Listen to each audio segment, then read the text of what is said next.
ವೀರಶೈವ ಮಹಾಸಭಾದ ಅಧ್ಯಕ್ಷರಾಗಿದ್ದ ಶಾಮನೂರು ಶಿವಶಂಕರಪ್ಪ ವಿಧಿವಶರಾಗಿದ್ದಾರೆ. ಅಪವಾದ ಆರೋಪಗಳಿಂದ ಸದಾ ದೂರವಿರ್ತಾ ಇದ್ದಂತಹ ವ್ಯಕ್ತಿತ್ವ ಅವರದ್ದು. ಜನರ ಕಲ್ಯಾಣಕ್ಕಾಗಿ ಜೀವನವನ್ನೇ ಮುಡುಪಾಗಿಟ್ಟಂತಹ ಶಾಮನೂರು ಅವರನ್ನ ನೆನೆದು ದುಃಖಿತರಾಗಿದ್ದಾರೆ ಅವರ ಅಭಿಮಾನಿ ಬಳಗ. ದಾವಣಗೆರೆ ಜಿಲ್ಲೆಯಲ್ಲಿ ಮಾದರಿ ಜಿಲ್ಲೆಯನ್ನಾಗಿಸಿದಂತಹ ಕೀರ್ತಿ ಕೂಡ ಅವರದ್ದು.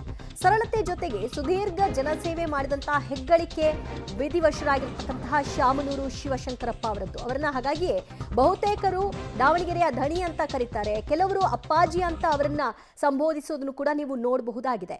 ಸದ್ಯ ದಾವಣಗೆರೆ ಯಾವ ರೀತಿಯಾಗಿ ಅಭಿವೃದ್ಧಿ ಕಂಡಿದೆ, ಮಾದರಿ ಜಿಲ್ಲೆಯಾಗಿ ಅದು ಹೇಗೆ ಪರಿವರ್ತನೆ ಆಗಿದೆ, ಅದಕ್ಕೆ ಅವರ ಬಹುತೇಕ ಎಫರ್ಟ್ ಕಾರಣ ಅಂತ ಹೇಳಬಹುದು. ಆ ಕಾರಣಕ್ಕೆ ಇವತ್ತು ದಾವಣಗೆರೆ ಜಿಲ್ಲೆಯನ್ನ ಕಂಡಂತಹ ಜನತೆಯವರನ್ನ ಸದಾ ಕಾಲ ನೆನಪಿನಲ್ಲಿ ಇಟ್ಕೊಳ್ತಾರೆ. ಸದಾ ಆರಾಧಿಸುವಂತಹ ಒಂದು ವ್ಯಕ್ತಿತ್ವವಾಗಿ ಇವರನ್ನ ಪೂಜಿಸ್ತಾರೆ. ಮಹಾಸಭಾದ ಅಧ್ಯಕ್ಷರಾಗಿ 13 ವರ್ಷ ಸೇವೆ ಸಲ್ಲಿಸಿದ್ದು, ಆ ಸಮುದಾಯವನ್ನ ಒಟ್ಟೊಟ್ಟಿಗೆ ಕರೆದುಕೊಂಡು ಹೋಗಬೇಕು, ಅವರ ಒಳಿತಿಗಾಗಿ ಎಲ್ಲಾ ರೀತಿಯ ಪ್ರಯತ್ನಗಳನ್ನ ಮಾಡಬೇಕು, ಒಂದು ನಿಸ್ವಾರ್ಥ ಸೇವೆಯನ್ನ ಮಾಡಬೇಕು, ಸಿಕ್ಕಂತಹ ಅಧಿಕಾರವನ್ನ ಸದುಪಯೋಗ ಪಡಿಸ್ಕೊಳ್ಬೇಕು, ಈ ಮೂಲಕವಾಗಿ ಜನರಿಗೆ ಏನನ್ನ ತಲುಪಿಸಬೇಕು ಅದನ್ನ ತಲುಪಿಸುವಲ್ಲಿ ನನ್ನಿಂದ ಅದು ಎಷ್ಟು ಸಾಧ್ಯ ಅದನ್ನೆಲ್ಲವನ್ನು ಕೂಡ ಪೂರೈಸಬೇಕು ಅನ್ನುವಂತಹ ತುಡಿತವನ್ನ ಆ ವಯಸ್ಸಿನಲ್ಲೂ ಕೂಡ ಅವರು ಹೊಂದಿದ್ರು ಅನ್ನೋದು ಬಹಳ ಮೆಚ್ಚಬೇಕಾದಂತಹ ವಿಚಾರ.